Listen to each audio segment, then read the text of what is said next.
نعى التجمع اليمني للإصلاح إلى أعضائه وأنصاره وكافة الشعب اليمني الشيخ المناضل غالب بن ناصر لجدع المرادي، عضو الهيئة العليا للتجمع اليمني للإصلاح وواحد من الرواد المؤسسين للتجمع اليمني للإصلاح، الذي وافته المنية مساء الجمعة بعد حياة حافلة بالبذل والعطاء والتضحية. وأعرب الإصلاح عن حزنه العميق لرحيل أحد قياداته الفذة والمخلصة وواحد من أبرز مشايخ مارب ورجالات القبيلة اليمنية وزعماء البلاد، مؤكدا أن رحيله في هذا الظرف الاستثنائي الذي تمر به اليمن يمثل خسارة فادحة على الإصلاح ومارب والوطن عموما. وأشاد بيان النعي بمناقب الفقيد وقال: لقد كان الشيخ الراحل رحمه الله من الشخصيات الاجتماعية ومراجع الإصلاح الاجتماعية الذين تركوا حضورا ملموسا وأدوارا بارزة تستحق أن يدرسها الجيل وأن يقتبسوا منها الدروس والتجارب.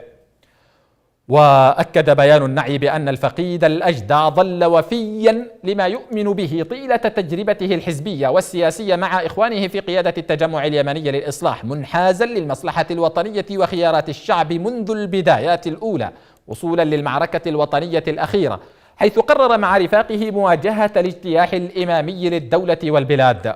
وأشار الإصلاح إلى أن الفقيد عمل على سد ثغرات الخلافات بين القبائل والمكونات الاجتماعية التي تنفذ منها سموم الإمامة، وأعلن في يونيو من العام 2020 صلحا عاما بين قبائل مارب، ونشد القبائل إلى وقف الثارات والانطلاق نحو الجبهات لصد الخطر الحوثي عن مارب وعن اليمن عموما. وأكد الإصلاح أن هذا الموقف للفقيد غالب لجدع عبر عن عمق وعي هذا القيل اليماني الكريم بخطورة التحدي الإمامي وضرورة الاصطفاف في وجهه حفاظا على مكتسبات النضال اليمني.